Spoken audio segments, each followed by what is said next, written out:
तो यहाँ पे क्या हो रहा है, स्लैश के साथ सर्चिंग डॉट HTML, फिर टिकटॉक DF1 क्या है, पांडास से रीड CSV फॉर्चून 500 रीड किया है। और फिर यहाँ पे जो है, यहाँ पे देखिए, फिर ये टेम्परेचर्स और ये सर्च कंपनीज इन्फो, ये सर्च कंपनीज इन्फो जो है वो डिक्शनरी है। तो यहाँ पे जो कीज़ आ रहा है, ये अभी वेरिएबल कुछ भी रख सकते हैं हम लोग, ये वेरिएबल रखा है, इसमें से जितना भी कीज़ का वैल्यू उठा के उसको स्ट्रिंग में कन्वर्ट करके उसको वैल्यू असाइन कर रहा है नल। फिर ये जो वैल्यू सर्चिंग डॉट HTML में जा रहा है और सेंडिंग कंपनीज इन्फो जो डेटा है वहाँ पे जा रहा है। फिर क्या हो रहा है कि जैसे डेटा आता है यहाँ पे, तो डेटा जैसे आ रहा है, वो जो वैल्यूज़ है, ये जो वेरिएबल है वैल्यूज़, वो सेम नेम यहाँ पे रहेगा आपका। तो वैल्यूज़ के साथ वो असाइन होता है और वो डॉलर इनपुट ऑटो कंप्लीट में जा रहा है। इसीलिए जो भी ऑटो कंप्लीट टेक्स्ट है, देखिए इसका आईडी है ऑटो कंप्लीट इनपुट। तो ये आप देख सकते हो कि इनपुट डॉट ऑटो कंप्लीट अभी यहाँ पे ये ये CSS JS यूज़ किया है, जो ये सब काम करने के लिए मदद कर रहा है। chartmin.js है, वो आपका चार्ट के लिए यूज़ होता है, लेकिन यहाँ पे चार्ट को कॉल नहीं किया गया है। यहाँ पे एजैक्स है, jQuery मीन है, मटेरियलाइज मीन है। हाँ, ये वाला जो JS फाइल है क्लाउडफेयर का, ये आपका यूज़ हुआ है जो भी ऑटो कंप्लीट टेक्स्ट है वो डिस्प्ले करने के लिए। तो यहाँ पे आप देख सकते हो कि जैसे ही मैं कोई कंपनी का नाम डालता हूँ तो यहाँ पे एक इन्फॉर्मेशन आ जाता है। तो अभी मैं अमेज़ॉन डाल रहा हूँ, अमेज़ॉन आ गया।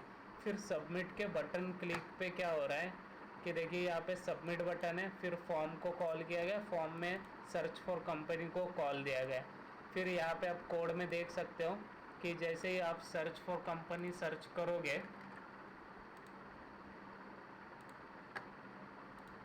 यहाँ पे Ctrl+F Ctrl+V search for company, फिर कंपनी। अभी request.args.get कंपनी किया है, तो यहाँ पे देख सकते हो आप कि नेम कंपनी है। जो यहाँ पे नेम होगा वो यहाँ पर वही होना चाहिए, request.args.company। तो जैसे डेटा यहाँ पे आता है, जैसे आप वहाँ पे क्लिक करते हो, डेटा यहाँ पे आता है कंपनी के वेरिएबल में, कंपनी का नेम स्टोर होता है। फिर DF1 में जो लोकेशन था, क्योंकि हमें अभी सिंबल रिट्रीव करना है, तो आप देख सकते हो कि फॉर्चून 500 में यहाँ पे उसका नेम है, सेक्टर है, सिंबल है। तो जैसे ही आपका कंपनी यहाँ पे नेम आता है तो DF1 name equal to company. तो यहाँ से सिंबल डेटा उठा रहे पूरा, जहाँ पे कंपनी नेम वो सेटिस्फाई होगा। तो DF ऑफ करके एक वेरिएबल है जो पांडास का वेरिएबल अभी बन जाएगा, तो जिससे हमें डेटा का सिंबल मिल जाता है, जिसका 0th पोजीशन पे आपको एक स्ट्रिंग में अमेज़ॉन का अगर है, अमेज़ॉन इनकॉर्पोरेशन है, तो उसका वैल्यू AMZN यहाँ पे मिल रहा है। तो जैसे ये मिल जाता है तो हम क्या कर रहे हैं, DF इज़ अभी ये ग्लोबल DF है, ये वेरिएबल है। तो जैसे डेटा मिल जाता है डेटा फोल्डर में, देखिए डेटा फोल्डर में फॉर्चून 500 के सब क्लोजिंग प्राइस और सबका डेटा है। तो यहाँ पे देखिए date, high, low, open, volume, close, adjacent, close, सब वैल्यू यहाँ पे मिल जाएगा आपको।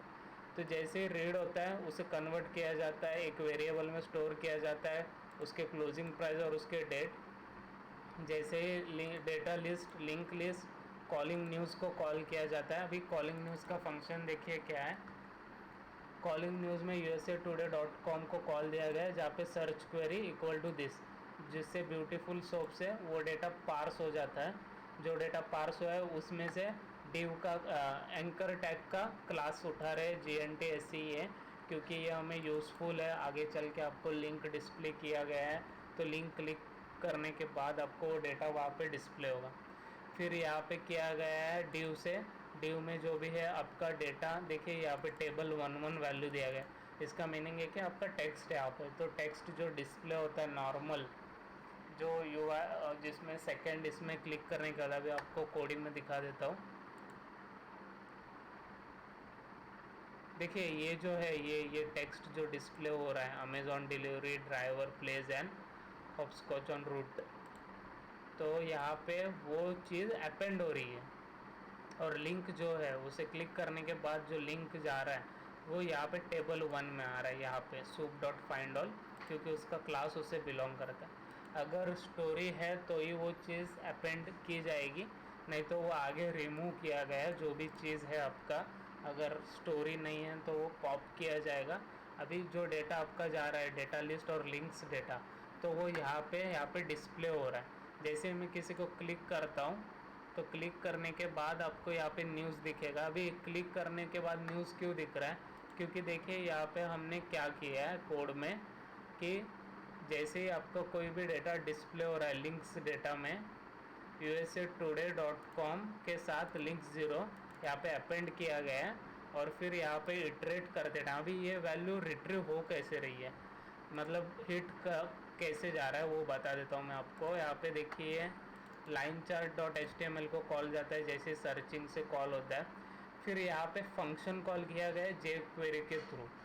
jQuery में क्या हो रहा है कि आप कोई भी फंक्शन टेस्ट, यहाँ पे देखो फेच स्टॉक प्राइस, ये कैसे होता है। अभी ये न्यूज़ का एग्जांपल देके मैं बता रहा हूँ, बाकी सबको वैसे ही वैलिड है।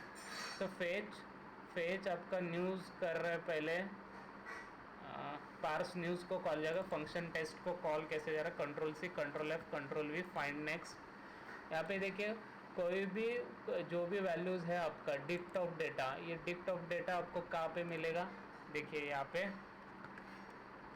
पे क्या हो रहा है, फंक्शन टेस्ट से कॉल जा रहा है पर्टिकुलर लाइव न्यूज़ जो भी फेच हो रहे है उससे फंक्शन टेस्ट को कॉल जाएगा डिक्ट डेटा आया कहाँ से, आपका यहाँ से आया है। देखिए लाइन चार्ट में dict data, dict is links, फिर यहाँ पे डेटा लिस्ट। तो ये डिक्शनरी जो बनाया था वो डेटा यहाँ पर था। अभी हो क्या गया है कि यहाँ पे आपको फंक्शन टेस्ट को कॉल दिया गया है जिससे वो न्यूज़ एक्चुअल न्यूज़ पार्स होगी।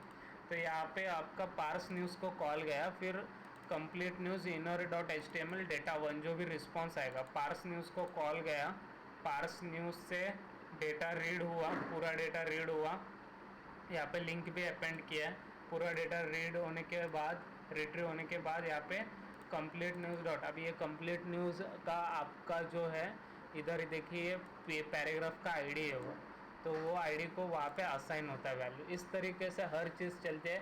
आप करंट फेच मार्केट प्राइस देखोगे तो सेम तरीके से चलेगी। ग्राफ को डिस्प्ले करने के लिए यहाँ पे लाइन चार्ट है, chart.js यूज़ हुआ है।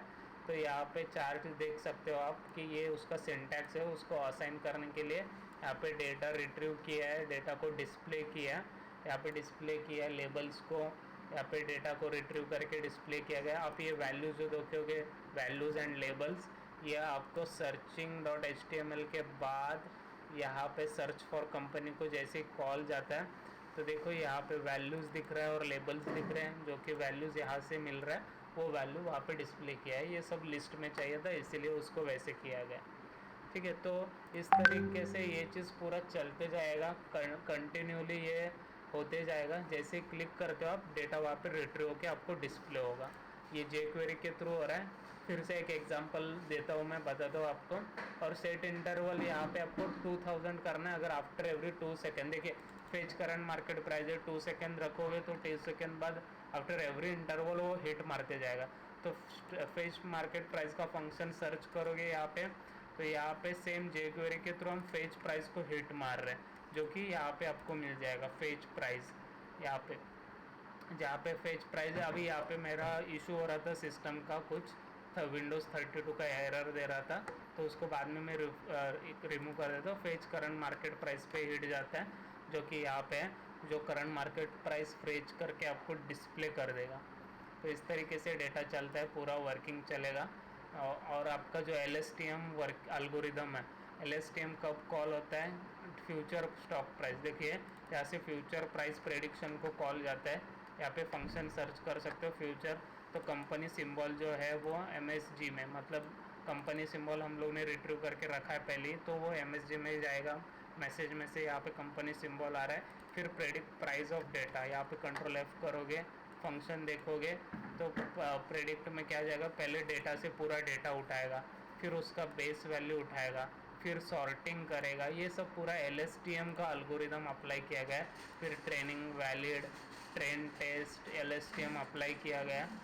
इनपुट लेयर दिए गए, हिडन लेयर दिए गए, फिर आउटपुट लेयर प्रेडिक्ट करने के लिए दिया गया, फिर RNN रन किया है, फिर उसके बाद आपको एक वैल्यू प्रेडिक्ट होके आता है। जो वैल्यू आते हैं उसमें से सिर्फ हम लोग